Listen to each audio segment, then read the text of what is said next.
Quang Bảo xin được chào mừng tất cả quý vị đang cùng đến với chương trình Chuyện đêm muộn. Quý vị thân mến, dạo gần đây thì Quang Bảo đã có một phát hiện rất là thú vị.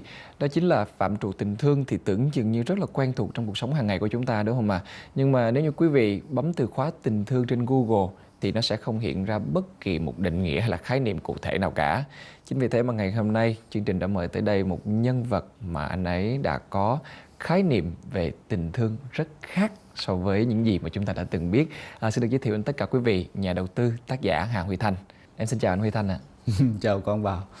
Xin chào khán giả của chương trình Chuyện đêm muộn VTV3 truyền hình Việt Nam.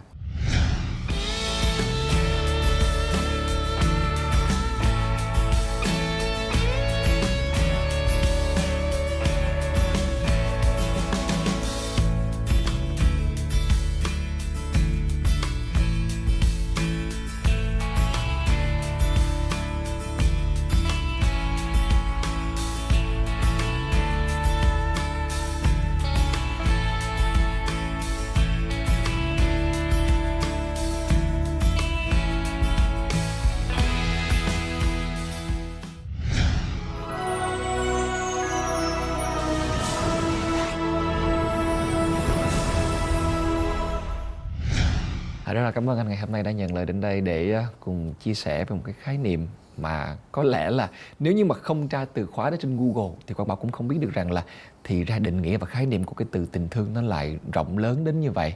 Mà khi mà tra thì chỉ có ra là cuốn sách này thôi, sách đầu tay của anh, đúng không ạ? Được biết anh là một nhà đầu tư. Vậy thì cái cơ duyên nào để mà từ một nhà đầu tư để trở thành một người viết sách? Thực ra đầu tư là một khái niệm rất là rộng. Dạ. Khi nói đến đầu tư thì người ta nói đến kinh tế.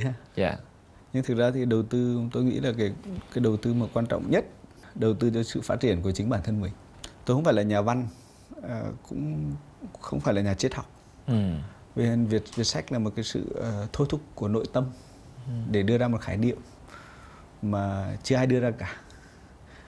Và tình thương đối với tôi thì không chỉ là tình cảm, nó là một cái nguồn năng lượng, nó tồn tại khách quan, giống như là mặt trời ấy. Và tôi đưa ra khái niệm của nó. Nó chính là sự thấu hiểu, chia sẻ và kiến tạo giải pháp. Chúng ta có thể tưởng tượng tình thương nó giống như một cái cây ấy. Nó phải có có cái rễ, cái thân và cành lá, hoa trái.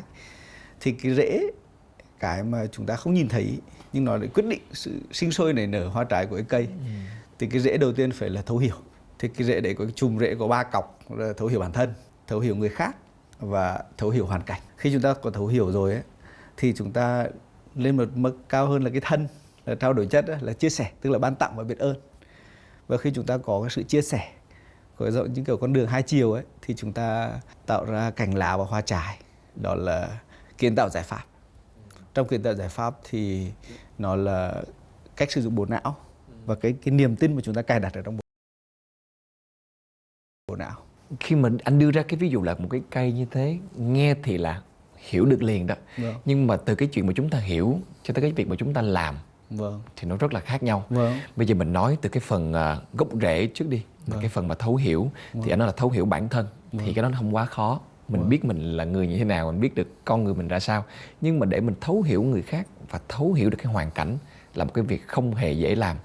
Thực ra thì ai cũng nghĩ rằng thấu hiểu bản thân là việc không hề khó.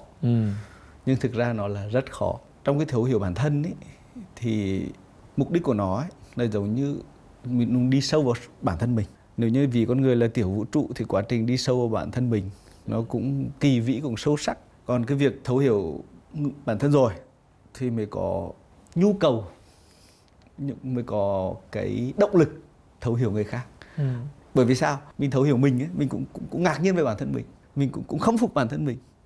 Và mình cũng thấy vậy những điều kỳ vĩ. Thì mình thấy người khác cũng vậy, thì mình mới có nhu cầu thấu hiểu người khác. Còn thấu hiểu hoàn cảnh thì đó là bản chất là thấu hiểu các quy luật chi phối con người, tự nhiên, xã hội. Rồi sau đó chúng ta sẽ đến với cái phần thân, đó là cái phần chia sẻ. Chúng ta chia sẻ cái điều mà chúng ta suy nghĩ về tất cả mọi thứ trong cuộc sống đối với mọi người. Và chúng ta cũng phải chia sẻ với mọi người về cái điều đó nữa, đúng không ạ? Nói chung là luôn sẽ một cái sự trao đổi qua lại giữa những cá nhân với nhau để mà giúp cho cái điều đó nó tốt lên. Rồi cuối cùng là cái phần ở trên, là cái phần đơm hoa kết trái. Theo anh thì những cái phần nào là những cái phần mà hiện tại con người chúng ta dễ bị mắc phải sai lầm nhất và dễ bị thiếu hụt nhất trong cuộc sống?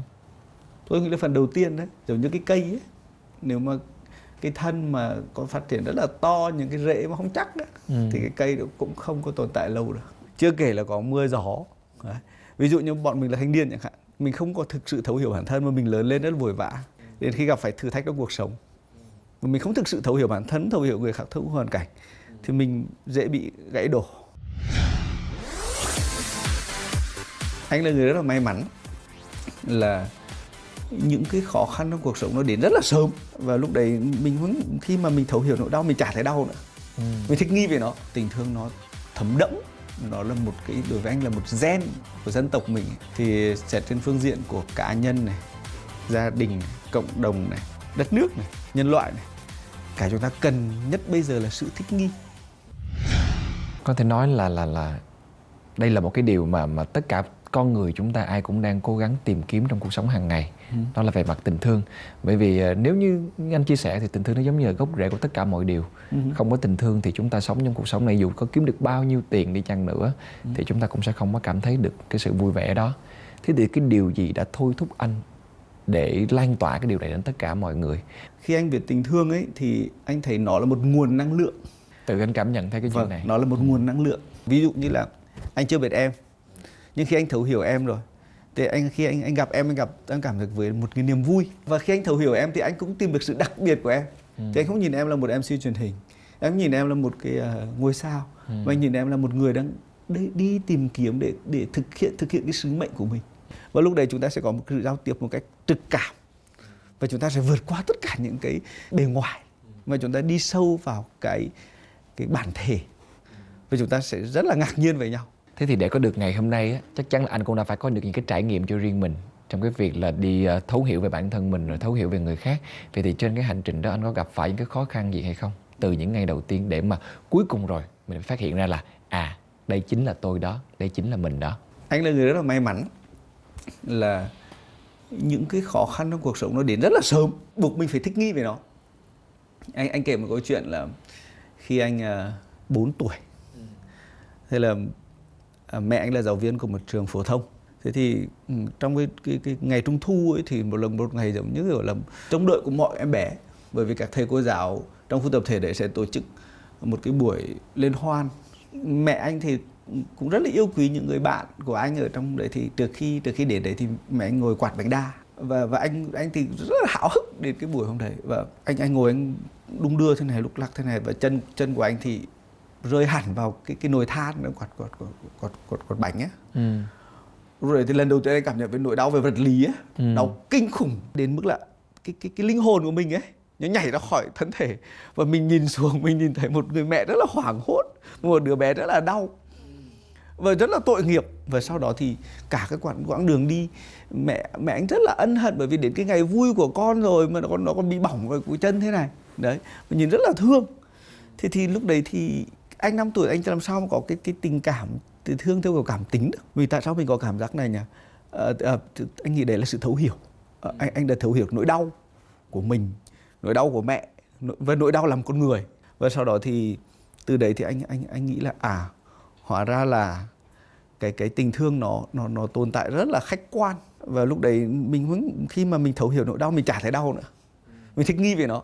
Và anh nói với mẹ anh là không sao cả, con sẽ ổn thôi. Thì anh nghĩ đấy là tình thương là một nguồn năng lượng. Vậy thì đối với anh, tình thương ấy là giúp con người ta thích nghi với hoàn cảnh để hóa giải nó, để xem hoàn cảnh nó bi kịch. Nó giống như là khi mình suy nghĩ tích cực về tất cả những điều mình gặp trong cuộc sống vậy đó không mà, nhưng mà mình nâng nó lên một cái tầm mới, đó chính là tình thương. Mình đôi khi gặp phải khó khăn, nhưng mà cũng chính vì những cái khó khăn đó mà giúp cho chúng ta có được những cái suy nghĩ tốt hơn. Có người thì dùng khó khăn trở thành một cái động lực, nhưng có những người chính khó khăn quật ngã họ. Sự khác biệt giữa hai con người này là gì?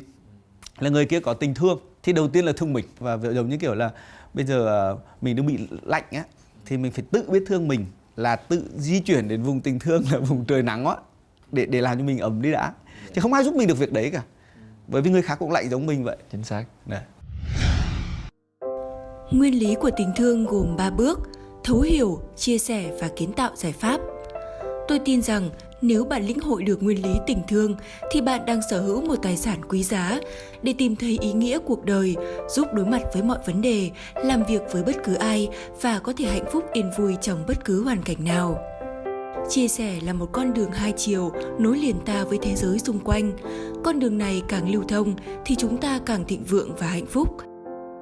Môi trường gia đình là mảnh đất quý giá để gieo hạt giống tình thương.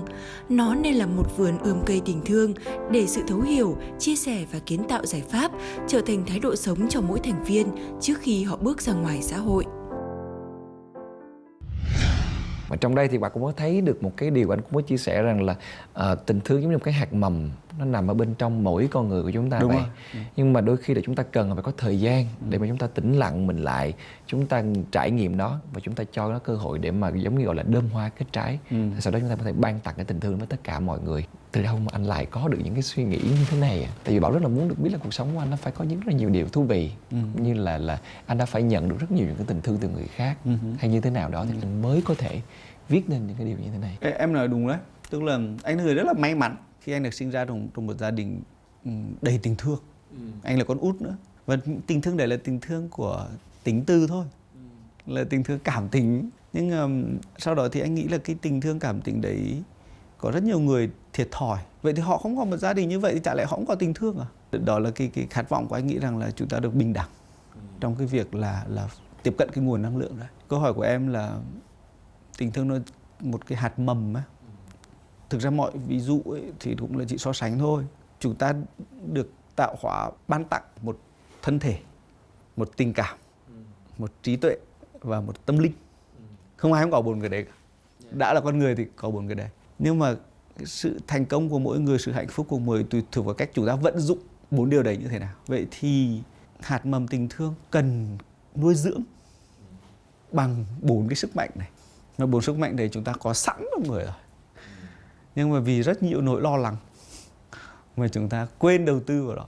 Anh nghĩ sự khác biệt ở đây là cách chúng ta dành thời gian để đầu tư vào 4 cái quyền lực đấy. Và đó chỉ mới là cái phần về cá nhân của mỗi người thôi. Nhưng mà rồi sau đó anh có viết lên một cuốn sách, đó chính là Việt Nam, quốc gia của tình thương. Thì tại sao anh lại có thể khẳng định được cái điều này? Anh đã nhìn thấy được những cái ví dụ nào ở khắp đất nước của chúng ta, hay là anh được nghe những câu chuyện như thế nào có thể chia sẻ với mọi người?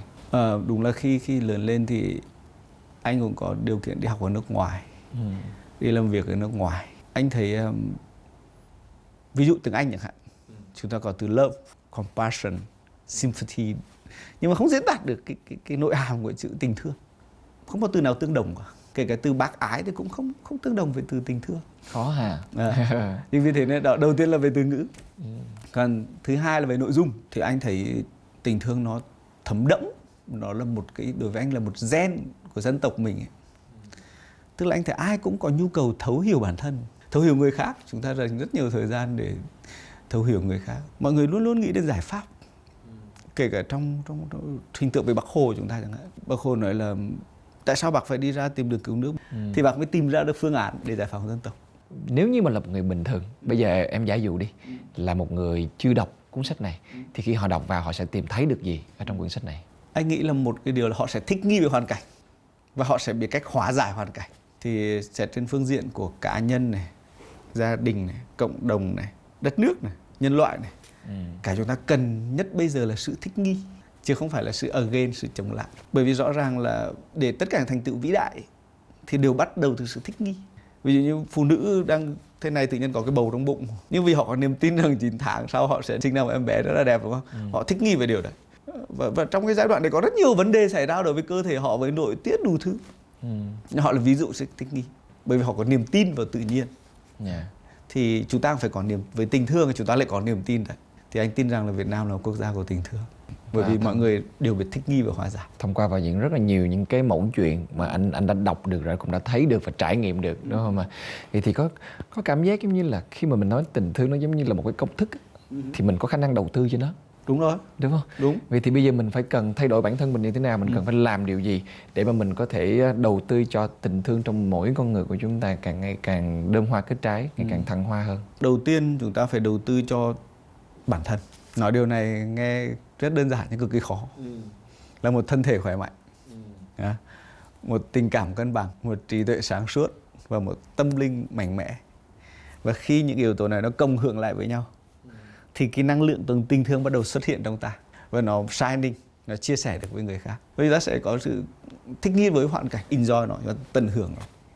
Kể cả khó khăn hay là thuận lợi, nó chỉ có nó chỉ các mặt khác, màu sắc khác nhau của cuộc sống thôi. Nó về cơ bản thì nó chẳng khác gì cả. Thật ra là ngày hôm nay chúng ta nói rất nhiều về tình thương, và với những cái lý giải của anh thì chúng ta đã hiểu thêm một cái phần nào là tình thương là cái điều mà chúng ta cần phải cố gắng đầu tư cho cái chuyện đó mỗi ngày. Thêm một điều nữa thôi, không biết là trong thời gian tới anh sẽ có thêm những cái dự án gì liên quan tới chủ đề này nữa hay không? Anh sẽ làm một cái gọi là một cái hành trình tình thương từ trong ra ngoài. Đấy. Tức là để làm cho mọi người đều có sự mục đích của cuộc hành trình này là để chúng ta thực sự trở thành một quốc gia của tình thương. Vậy thì mục đích của cuộc hành trình của anh đối với cá nhân là nâng cao chất lượng cuộc sống, đối với xã hội là tăng năng suất lao động xã hội, và còn đối với cả đất nước là sự thích nghi với hoàn cảnh như nó vốn là, và hóa giải nó để cho nó tốt hơn. Dạ rồi, xin cảm ơn anh Thành rất là nhiều, và hy vọng rằng là với những dự án sắp tới của anh, giống như cuộc hành trình của anh sẽ được tiếp thêm bằng rất nhiều tình thương đến từ những người đồng hành cùng với mình. Chúc anh được thật nhiều sức khỏe và sẽ thành công nhiều hơn nữa trong sự nghiệp của mình. Cảm ơn anh. Cảm ơn anh. Dạ. Quý vị khán giả thân mến, ngày hôm nay con Bảo xin được kết lại chương trình bằng những từ trong quyển sách Tình Thương của anh Thanh. Đó chính là để có được một cuộc sống vui vẻ, đủ đầy và tràn đầy tình thương thì chúng ta hãy luôn nhớ rằng thấu hiểu, chia sẻ và kiến tạo giải pháp quý vị nhé. Chúc quý vị sẽ luôn luôn có được những tình thương tràn ngập ở xung quanh mình. Cảm ơn quý vị vì đã theo dõi chương trình. Xin chào và hẹn gặp lại.